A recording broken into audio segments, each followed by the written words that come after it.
like you're doing something right. So thank you, GGice. I cannot wait to watch your first round match. I heard there was a couple quadra kills and a pentakill, so I'm looking forward to go in and watch that.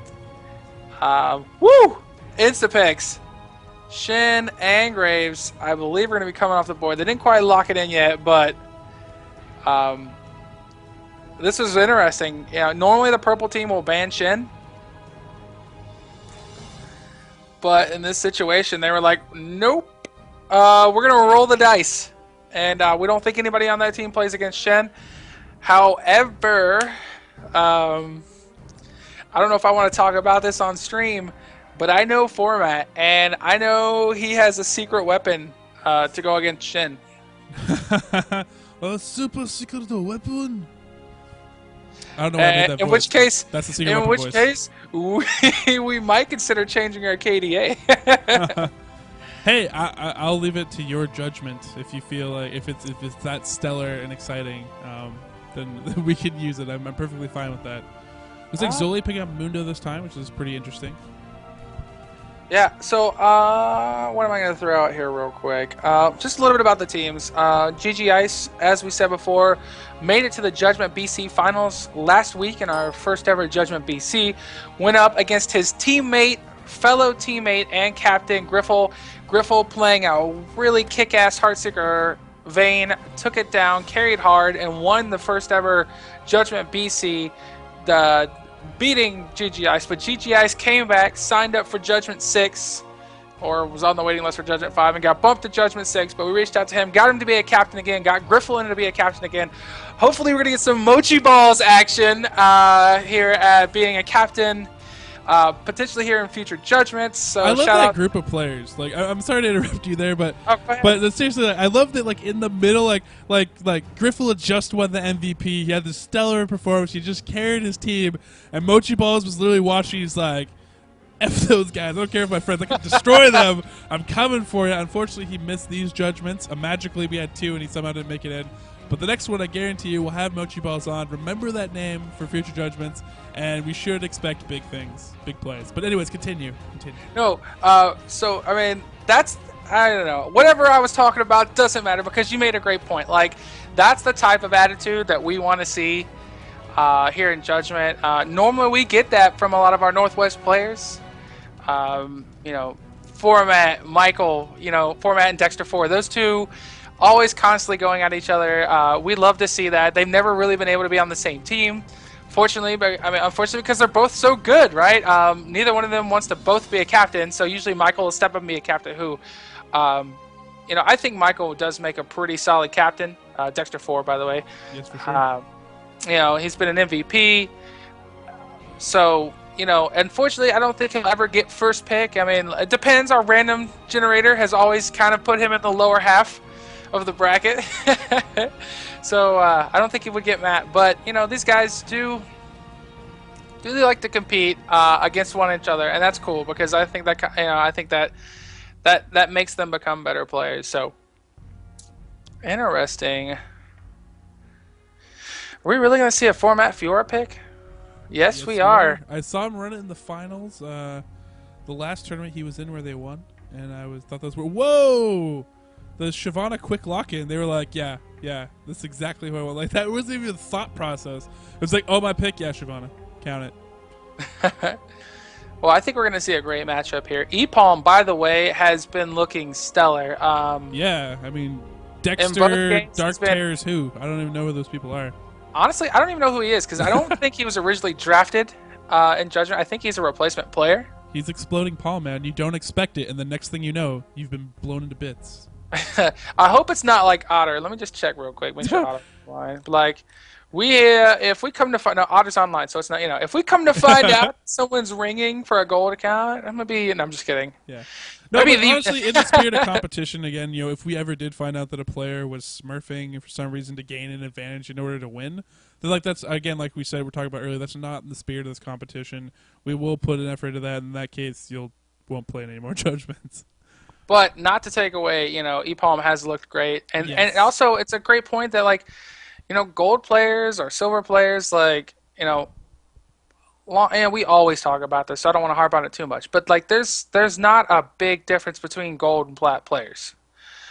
Silver and plat maybe, but gold and plat's just really the amount of time you spend. And solo queue rating is really bullshit. Let's be real. Like, maybe I can say that I'm biased because I haven't quite made it to 2K, but whatevers. I've played with a lot of 2K players. I've played with a lot of 2.3K players. I've played with 2.6K players before, and I can tell you one thing. It's really about your attitude and how you play the game. Um, it's it's you get if you get down or you beat yourself up or you rage at somebody, like that is going to make you play worse. So by having a good attitude, going in there, having fun, like your team's going to play better as a whole. And yeah, it sucks to lose.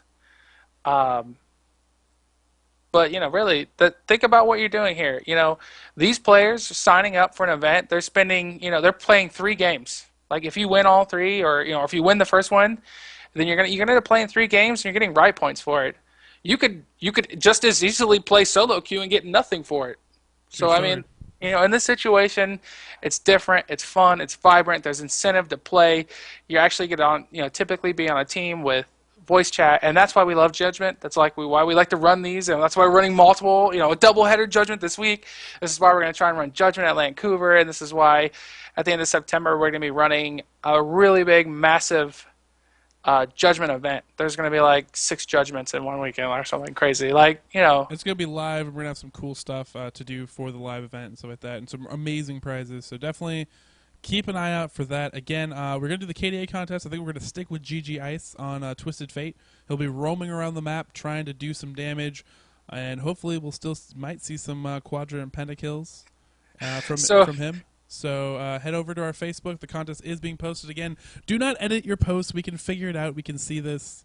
You will be punished. If I go back and I find out anything about any of the winners, then I have the ability to revoke your prizes. It's possible. And, if it's just something simple like you forgot the CS and it's within, a reasonable time from when you posted, that's fine. But going back and changing your whole KDA and stuff like that to try to win, not okay. So just, make sure you play fair, guys. Come on, we just want to give up prizes to those who deserve it, that guess, correctly. All right, I'm going to read chat real quick. I don't know if Yuri and or GGice is the same person, but they're saying shout out for Yuri. So yeah, I'll go ahead and give a shout out for Yuri and a shout out for Mochi Balls.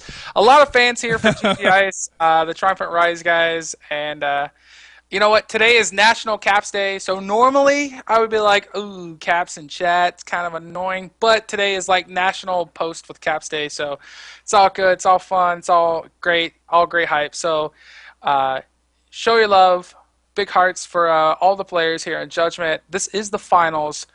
It's a single elimination, best of 1. Team Xaioli versus Team GGice. And everybody know, skins win. Oh, Explorer Ezreal. Bowclaw Shyvana. No, Spelunker Ezreal, why? Why, Dude, Overweight Panda? the legit Ezreal skin. Like, everybody's going to have Pulsefire Ezreal, but if you got Spelunker Ezreal, or Explorer Ezreal, like, boom. I will do nothing but kill you. If you have Spelunker Ezreal, I will do nothing but kill you. There could be, like, anybody else on the team. Obviously, I want to focus you anyways, your AD carry, but literally I will ignore 4 people on your team. I could get the Quadra, the Penna, maybe. I don't care. I'm passing those 4 people with 5 health, and I'm going to save all my hatred for you. You really don't like that skin. I hate that skin. Hey, all right, so remember way back in the day That should replace that with a troll face. Remember way back in the day when you could have, like, customized skins, like you could change the files and, like, download skin packs or whatever? Yes. And the one you had that was my favorite all time was the Full Metal Alchemist Ezreal. Yeah, that was one of the reasons I played Ezreal and loved him so much, was the Full Metal Alchemist skin. If they made anything that resembled that, like, even slightly, like, I would play that over the Pulsefire Ezreal. Like, I could get the custom skin if I wanted to, I guess, now and go re-find it and load it back in, but yeah, I don't know, Pulsefire Ezreal's pretty cool, though. Pulsefire is pretty cool, and if you play these Judgment tournaments and you win some RP, you have a great chance at winning yourself a Pulsefire Ezreal. Alright, so A couple things to note here. We've got what? Nothing. I was just zooming in and saying that he had a stupid hat. No, nothing. It's okay. Oh, We're moving on. We're moving on. Useless flashlight on my head. Hard countered. All right, great attitude from our players here. Nice banter. Um, both junglers have amazing speed. Both junglers taking exhaust as a secondary spell instead of flash, which means that their gank potential skyrockets at those early levels and not just at like level 6. However, Mundo is kind of like the Shyvana 2.0 in the fact that Mundo's gank potential was always really high in the fact that he had fast clearing, but he had those cleavers in which he could pretty much perma-slow anybody, combined with the sustained damage. And when he hits level 6, he's really got an additional set of mechanics where his survivability just skyrockets. On the other hand, Shyvana has the ability to dunk people from over walls in a sense that, Dragon form is awesome, although she lost a lot of favor recently. Once Mundo became like godlike tier, and everybody's like, oh, I don't ever have to play Shyvana anymore because I have Mundo. Yeah, he's like the easy tank mode. That's really what you're looking for. With a jungler that's like, it's Shyvana, it's fast, but he's also a ridiculous tank, and you don't really even have to itemize that heavily to get to that moment. And his ult lets him sustain through the jungle, pretty much definitely. And he actually has a lot of output damage. He also has some cute ways that he can jungle and counter jungle and use his cleavers to actually pull the camp really far in advance. Typically, if the blue comes up to steal the red wraith, he can throw the cleaver and pull the red all the way around before he's even up there, so it's already set up for him to steal. And it looks like format is actually mid against GGice. Check this out. Not going top, we have a Kennen top versus a Shen, and mid is Fiora versus GGice. That is actually going to be a exciting matchup to watch. Maybe format knows something. He knows he can shut down this TF with some Fiora play, but Kennen's in trouble already. Intimate bedtime, we've seen be such a stellar player, is going to give up first blood to an awesome Shyvana Shen gank. So Team GGice already off to a pretty good start. GGice putting in a lot of pressure. Format actually getting some good damage onto him early. And Sanctified EPOM, that's going to be really interesting to watch. I haven't seen Overweight Panda actually play a lot of AD. Typically I've seen him top. So interesting, again, shuffling players around. Schnarf putting a ton of damage onto Xaioli. Xaioli's actually really, really low and does not want to get stunned and lose that double buff. That would be critical and a horrible, horrible mistake for him. And we have the support stare off from the bushes. Like, yeah, I'm here. I'm ready to back up my support. What are you doing? I know I'm hiding. I'm hiding down here in the bushes. You can't see me. I can't see you. Maybe we warded each other. Could already had the ward trade. The famous ward trade. Although it looks like 3 wards for Janna. So that's not the case. And looking at Soraka, 3 wards as well. So chances are neither one have warded each other's brush yet. There's a first ward, his own brush actually getting pushed on Sanctified. Good move by him, and actually can't be taken out. I know there's actually a lot of really cute play that you can do with the AD and support combo. Actually, if you're prepared for the really quick, a lot of supports actually will blindly ward the brush. And in that case, if both of your AD and your support are ready to shift right click to do the attack move, you can actually kill the ward before it's even active pretty easily. So it's a good move to look forward to if you run into that typically a lot, especially lower elo are people that don't play support a lot. They'll just blindly throw it down. It's really obvious when they're going to do it. They're running out of the brush to go do it, and you can actually kill that for them really quickly. And there's another gank coming up top here. You got tank in that stuff. He's going to have to tank a lot of stuff. He's probably going to go back here, buy up, has that little bit of advantage from that early kill. And GGice being really, really harassed in this mid lane. I actually really like how this Fiora pick's working out for him. And I really like that Matt had this, in his, his wheelhouse, because when you pick format, it's not just having this great top player. It's also he has this great this cute little counter to what GGice is trying to do here. He's just constant dash in harass from him, just keeping GGice low. He has to keep eating health pots, and as we look now, he's out of health pots. So quick story. While we have hold on, quick gank here on this guy that has a bag of tricks. Quick story. Back when we were playing in our first ever online tournament as Raise Your Weapon, the team was Format, Dexter4, Highwind, Sanctified, and Boscow. And a lot of those players you'll know or recognize from Judgment. There's one in bottom lane right now. Yeah. In the semifinals of our first ever online tournament, we played against a team called Triumphant Rise. The Who's captain of it was GGice. On that team was also Mochi Balls, and GGice, Griffle, Mochi Balls. Like, we played those guys in the semifinals. Literally the hardest team we'd played. We managed to beat them. We went on and played against Team IOV, or Icons of Vanity, who became VVV. So those players like Roche now, Tsunami. I don't know if Alltech was on the team back then. But where I'm going with this story is when we won that event, we got, back in the day, they used to give champion bundles for winning events. The champion bundle we got was Fiora. And let me tell you, I don't think I've ever played Fiora. I have all these extra skins for Fiora. I'm like, ooh. Like, for me, she was boring. And, here comes the Twisted Fate gank. He's going to be able to make plays. Sanctify getting caught out. He's shown a great ability to survive, but he's going to give up his life here, put down as much damage as he can before his pursuers take him on and kill him. But there is a quick little gank by GGice. So the KDA watch, he's up a kill already. But continue. So where I was just going with the story was that it's just funny that here we go. We've got Matt who, in an event that he won in a tournament and got a champion bundle, playing with the champion. Although, I can't. Yeah, that is with the skin that he got from a free champion bundle. So, I mean, it's just not quite super impressive of a story as you might have thought, but I thought it was funny. Nice. Yeah, I actually think it is pretty cute full circle scenario. The GGice is playing against a character that basically he gave up by losing in a tournament. That's a new format going on, and you guys being able to win that. And format deserved that because I remember in that tournament he was able to go beast mood Uter, and that's one of the check it out on our YouTube, youtube.com/RaiseYourWeaponMedia. You can look it up. Vancouver League tournament. There he is. He's gonna possibly get a kill, but Shen coming in to thwart him. GGice turning around, getting really aggressive there. There's the dash onto Format, and Format might have all his hopes and dreams turned around. There's gonna be one last card thrown. Will it land? I don't think it will. And Format is gonna be able to get out of that. He thought he had a kill, but that Shen ult. Like, you're like, I just outplayed my lane opponent. I get the perfect tower dive with my ult, and fuck you, Shen. Hey, what I hear is a really good spot to ban someone in this place where you banned Katarina. Oh, you could have banned Shen, but you didn't. You banned Katarina, and there we go. GGice master plan to dunk with Katarina for 2 rounds until the finals. Oh. Like, that's pretty awesome.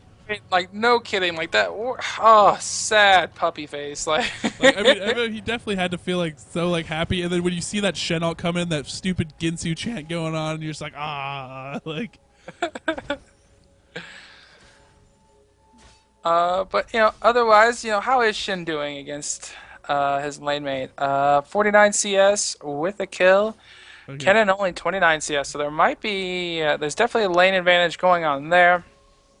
And it's actually kind of curious because as we see in the previous games, what was Intimate Bedtime's like scores? I mean, he was the KDA contest of last time. And he was 9-1-7, and GGice under trouble yet again. He's not going to be able to escape out of this one.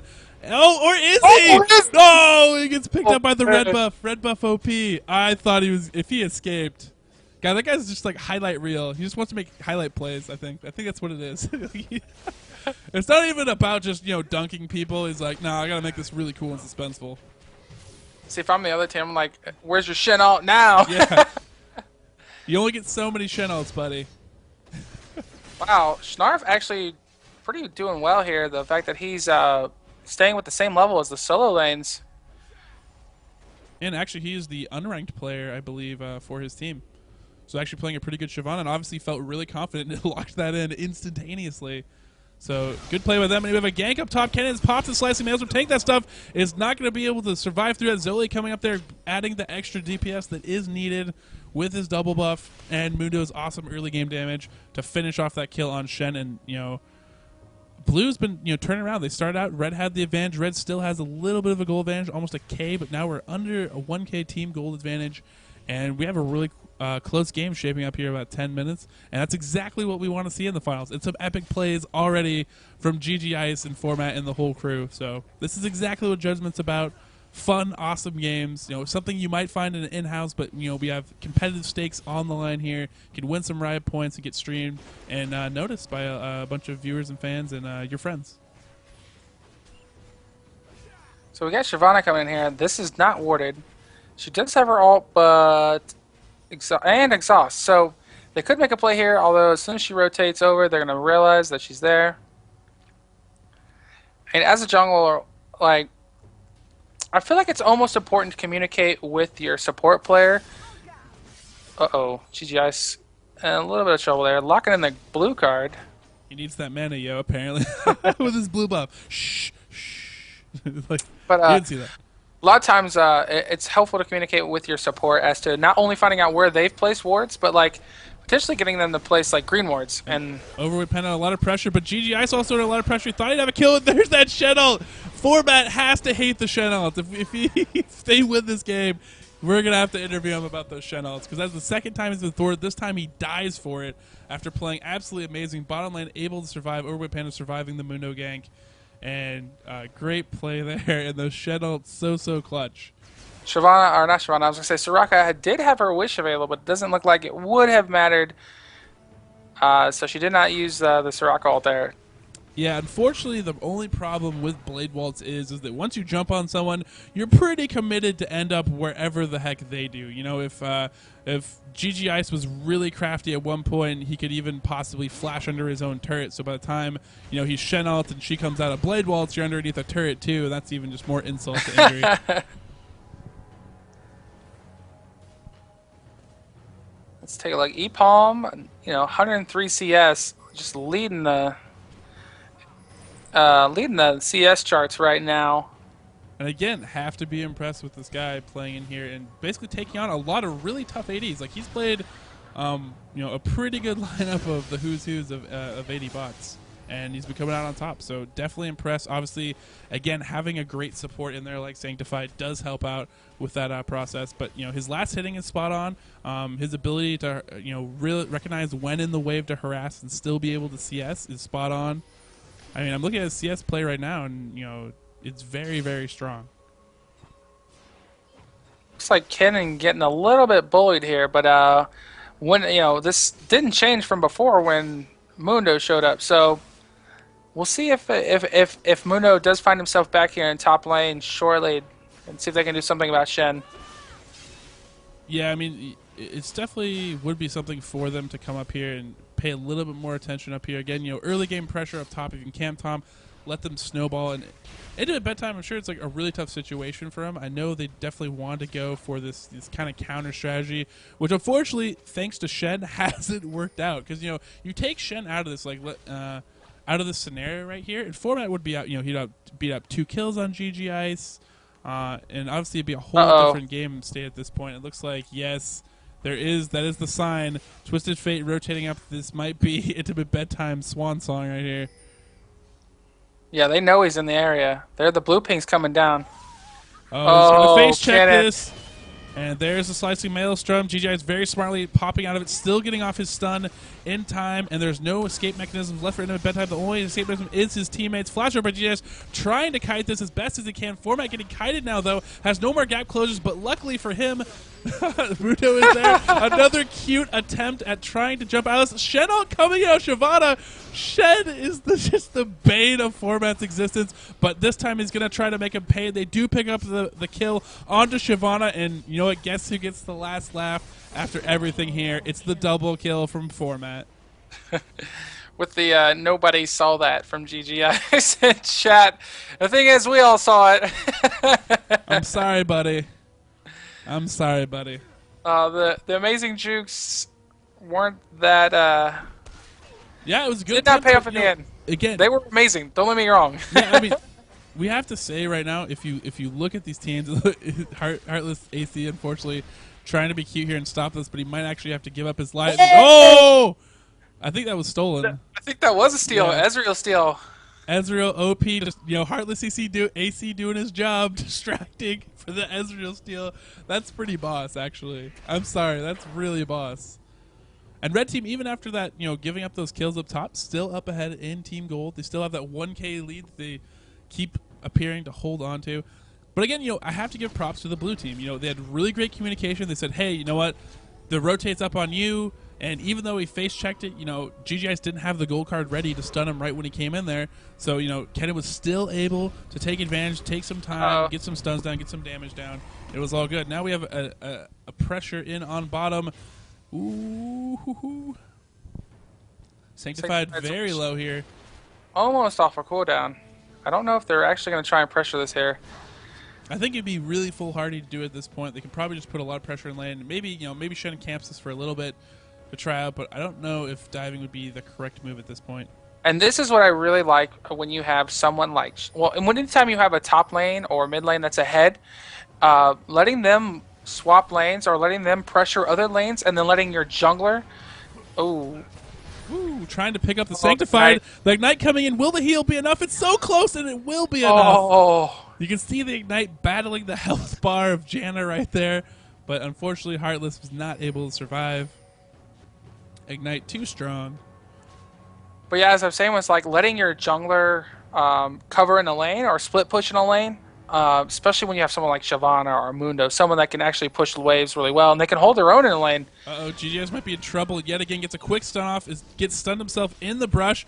I don't know if he's going to be able to escape out of this one. GGice, if you were expecting big things, apparently the game is not going the way he had envisioned. Right now we're 1-3-2, but anything is possible. He could turn this around. He could make some big plays, but right now the global alt team, the strategy that they had, it looks like coming into this, is not quite panning out for him. EPOM was way overextended in a bad position. Maybe if Shen could have came down and helped out, this might have worked out. They're trying to put some damage in there. EPOM very low, but now the turret has switched over to Overweight Panda. Great flash out. Oh, here comes Format. Trying to focus there. Oh, if he is able to, in any shape or form, if he was able, if he was close enough to get off the blade walls, that would have been awesome.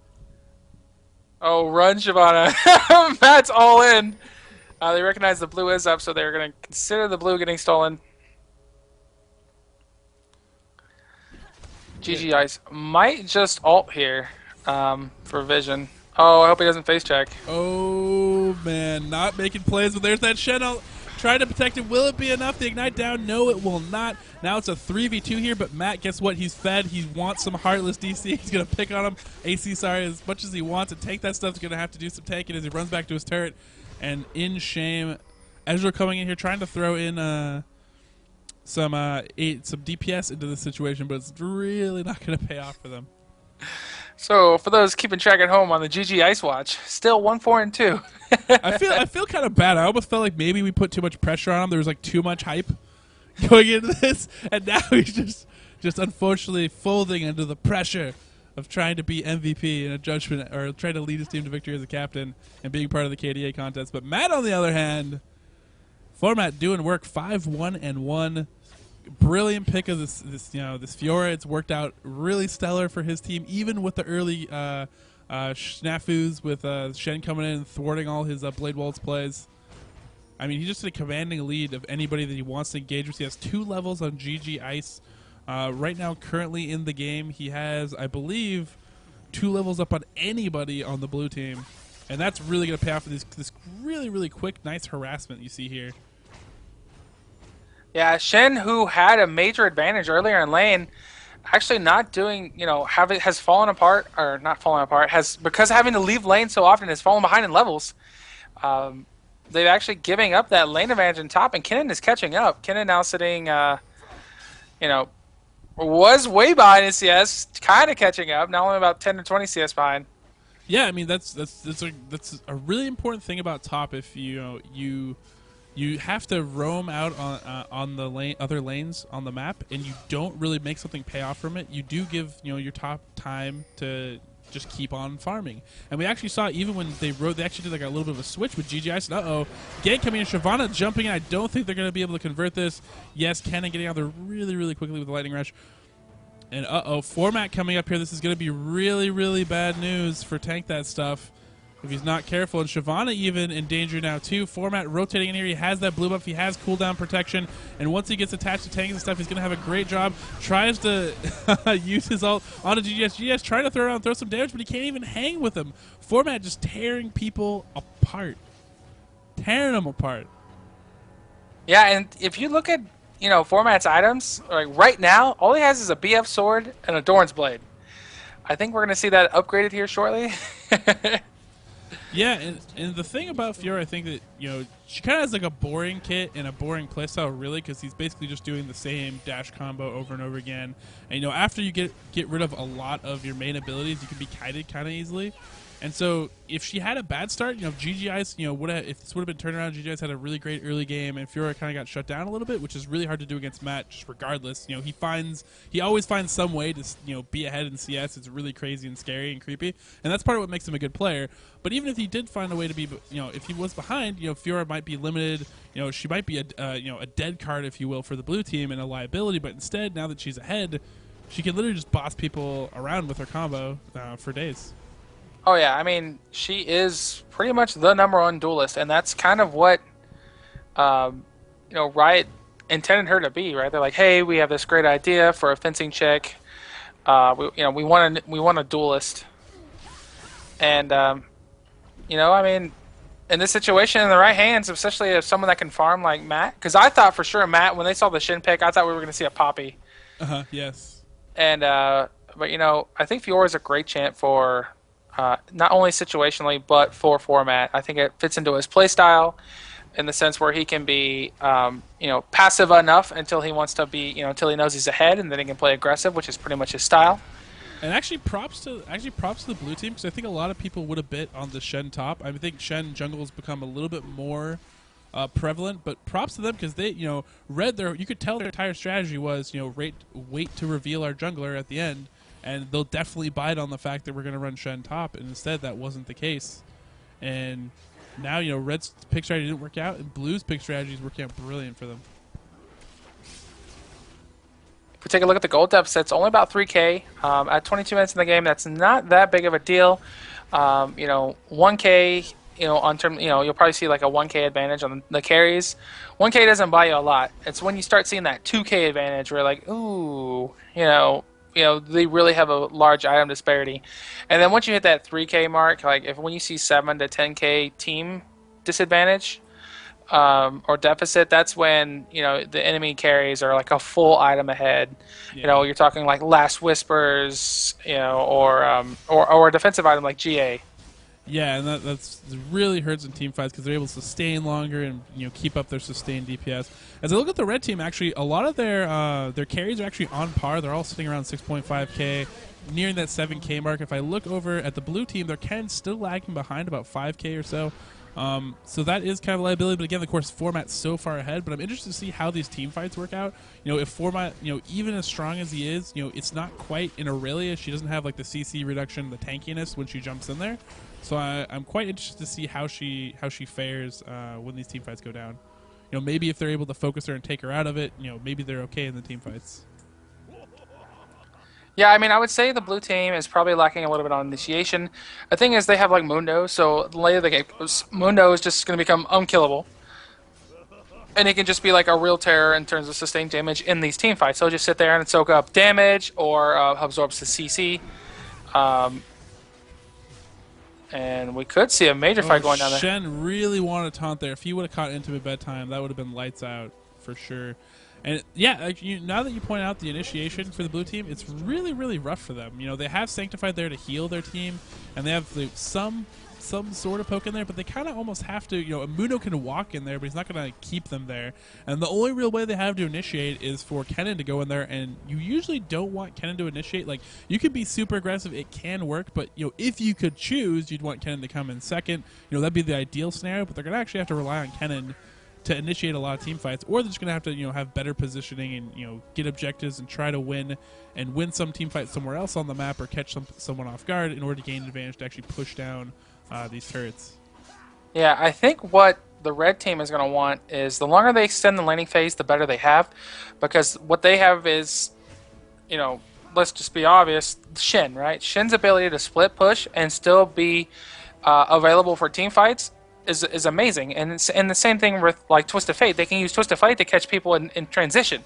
Maybe they send 1 or 2 people to take out Shin. Well, then you have Twisted Fate who can also hop in. So in that regard, I think as the laning phase starts to break down, you'll see a little bit more split pushing because once the laning phase starts to break down, people start grouping up for objectives or grouping or going into that roaming phase. You see that a lot in Dota.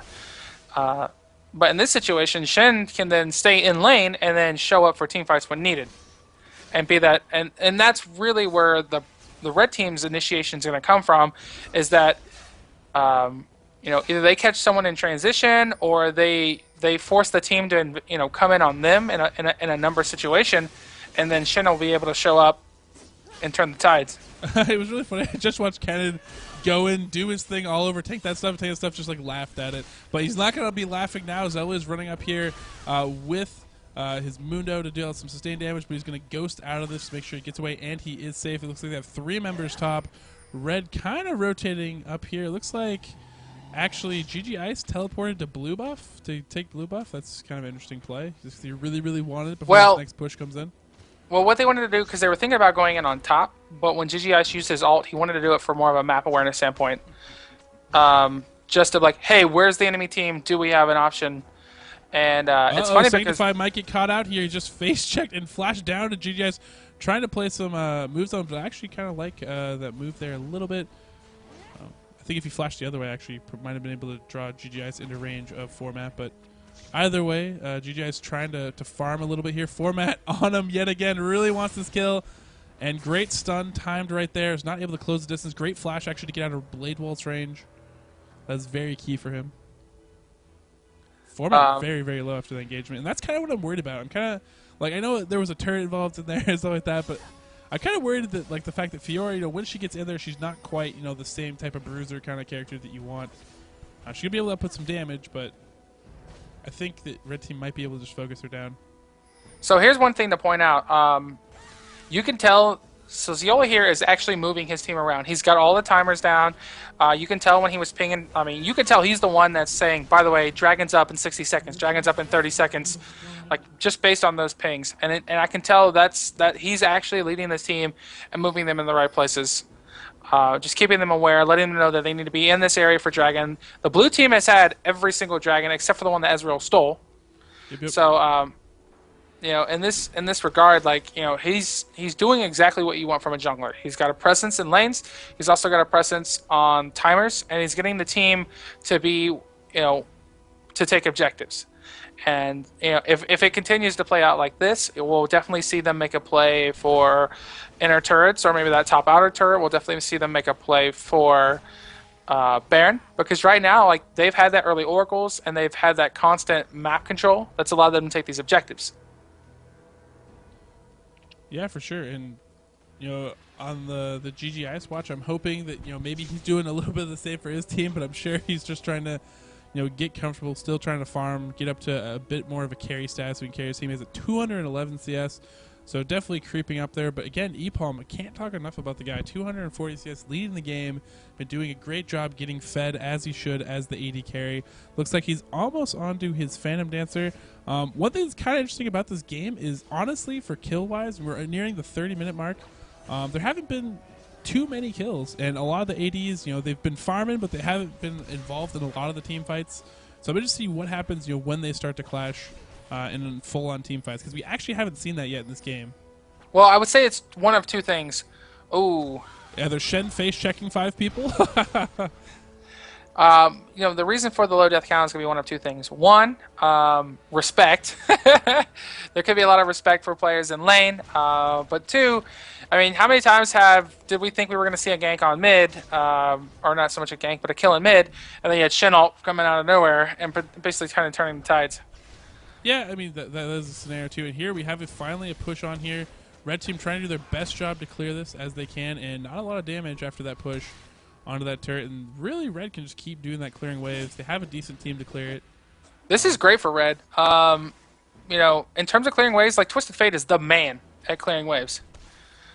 And, they're really not going to be able to push on a turret with just 5. Yeah. There's actually a big push going down bottom. No one has rotated down towards that yet. We saw Shen split push earlier for the top turret. Looks like Blue just checking in here. Mundo with his oracles, just checking to make sure that there are no wards in there, and Twisted Fate really quickly, GGice is going to pop his ultimate to make sure they're not doing Baron because they do not have vision there. And Gianna's going to need to throw down a ward here pretty quickly in Baron Pit possibly, but it would be killed if they go for it.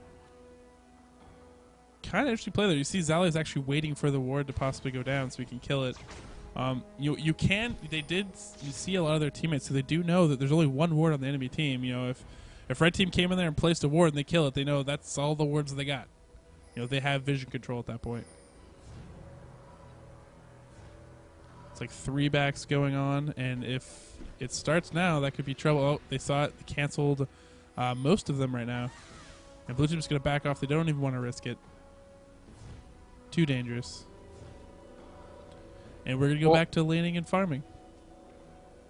Kind of a rare occurrence. And I like this play. Like, it's okay to be conservative. At this point, when you're in the finals, like, these are the decisions that are going to make or break the outcome of the game. You know, Kennen, who's a little far behind, sending him off to farm up this top lane. It's going to help him catch up in levels. He's now level 16, which is great. His Slicing Maelstrom at max rank for the next team fight, which will be a big asset. He's also got his Zonias now, so that'll be huge. Where it doesn't matter how far behind he is. He just has to pop into the fight, hit his ult, and then press 2 or whatever he's got his Zonias bound to. Yep. It's funny too because I talked about it earlier. It's like I'm interested to see what happens in a team fight, but I think neither team really wants to engage. Like, there's no team that's like, yeah, we totally have the advantage. We feel fully confident to like engage right here. It's like they all just like want that perfect scenario and they want to kite and disengage and push their lanes. And this is really like one of those really technical games where it's probably going to come down to someone just being out of position, making a mistake, and just dropping the ball in that communication for just a slight second. And then all the cards are going to fall. Or, maybe even them making the mistake and getting caught out will actually lead their team to actually make an engagement that would be favorable for them. Because right now I'm sure both teams, like, they really don't want to actually find out what happens when they engage. Yeah. I could not agree more. Actually, it looks like Baron has been started. Baron, 8,000 health. Actually, Twisted Fate is bottom and his ult isn't the full map. So we're probably going to see it very, very shortly. And if it goes off, they're not going to be able to stop this. So Blue's actually pulled off a successful Baron, and that is huge for them. Red never reestablished vision into Baron Pit, and lo and behold, I know Matt's there, but that doesn't mean they didn't do Baron, and they're going to find out a sad, sad truth. And now this might be the little boost that Blue needs to have the confidence to try to push this and start pushing down turrets. And it looks like Red's just going to give up this outer turret. And this may work out in Red's favor. This is a great place where that Blue might get overconfident and might try to bully down this mid turret. This is where Shen can actually and let's see if we're going to see an engage here. Stun's actually going off onto the Mundo, which you don't necessarily want to see. Matt very, very low here, and there was no real full commitment to an engagement there. Kennen jumping in now, using a Slicing Maelstrom, and it looks like a lot of damage actually coming back out here. This actually might be Red's time to turn around, but Twisted Fate is going to fall, and Matt will fall to the turret. And Shyvana just barely scraping out. The Shen's still alive, though, doing work. But he's not going to be enough to actually take on Kennen and Graves. Shyvana healing back up at the turret. It looks like they're going to have to give up this inhibitor. Favorable team fight for blue team. I actually have to give props to red team for actually getting way out of the ult of Kennen and actually mitigating a lot of his effectiveness. But in the end, just great dive potential and great play by blue actually getting there. They get the inhibitor, get to take another dragon, get even more ahead in this game. They're going to be over 6K after this dragon. And I think they played that as well as they could. It's unfortunate they lost the inhibitor. Granted, the team fight didn't go necessarily in their favor, but it wasn't a game-ending defeat. It was really, hey, we lost our inhibitor. Definitely they had Baron, so they had the advantage. But in the next minute or two, Baron's going to wear off. And there's going to get a chance to really assess the situation and maybe try to get them out of position.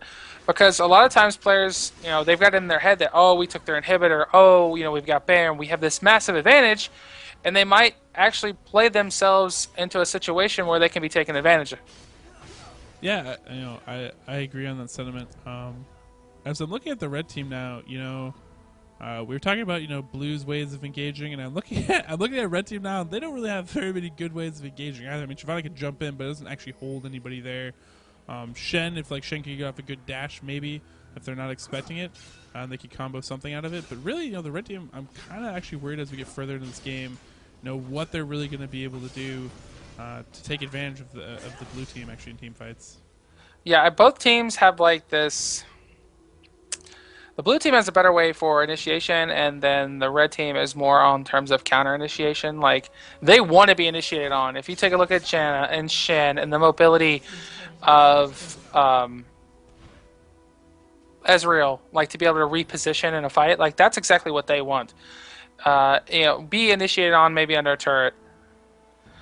The thing is, I don't know if and this will be the fight really determined. Shyvana's going to need to get to the fight here soon. I get caught out because that would be really, really bad. It looks like Matt is hunting for it right now, and he might be able to get it. It looks like he gets, but if he gives up his body because he gets too aggressive here, which it looks like he's doing, he's blade waltzing and doing a ton of damage. You see Shyvana actually using her ult to actually try to drag Format in there, but he's getting so much health back here, trying to turn around, and there we have. Oh, the slow's going down, and both teams just disengaging, but still Baron buff on some of the blue team members just going to be able to sustain through this even harder, and they've been able to take out 2 turrets. They're going to take all the turrets. That's going to give them a huge gold lead, actually, to roll in as we go further into this game. Moon's going to tank this turret, doesn't even care, goes where he pleases. And Baron buff, about 10 seconds left on that. So, this next team fight is going to be kind of a deciding factor. If the blue team decides to pressure this inhib turret without Baron, this could be this is kind of like red team's opportunity to shine. The next opportunity to shine would be if they can catch them maybe at Baron respawn or in a transition. Like, let's say part of the blue team decides to blue pill back, and then you see like a Twisted Fate ult into maybe a Shen ult gank on, like, for example, look where Matt is. Right now they could, but I don't know if they could 2v1 Matt, but it's kind of possible. Matt is out of position. If a Twisted Fate ult would reveal that again with the mobility of Shen, you could see them. If they could pick Matt off, they have a huge advantage, because right now Matt is a lot of their damage that engraves. Kennen doesn't quite bring a lot of damage to the fight. He's more of a stun bot right now, although he is working on. It looks to be like a Rabadon. He's got the second needlessly large rod. Yeah, he should be working on a Rabadon at this point. A lot of builds are fully starting to shape up here for a lot of teams. It looks like Xaioli's actually just face checking the bottom turret and putting a hit on it and then backing off. That's pretty funny. I was not expecting that from him. Oracles and all. Looks like Schnarf just kind of a bit behind. Hasn't quite completed his wit's end. It's actually this is a weird scenario. He actually drew the entire red team bottom. Now they've rotated all the way top. Mundo's underneath turret, begging them to engage on him. Blue, they weren't able to clear the wave because they weren't even there. They're actually going to take this turret.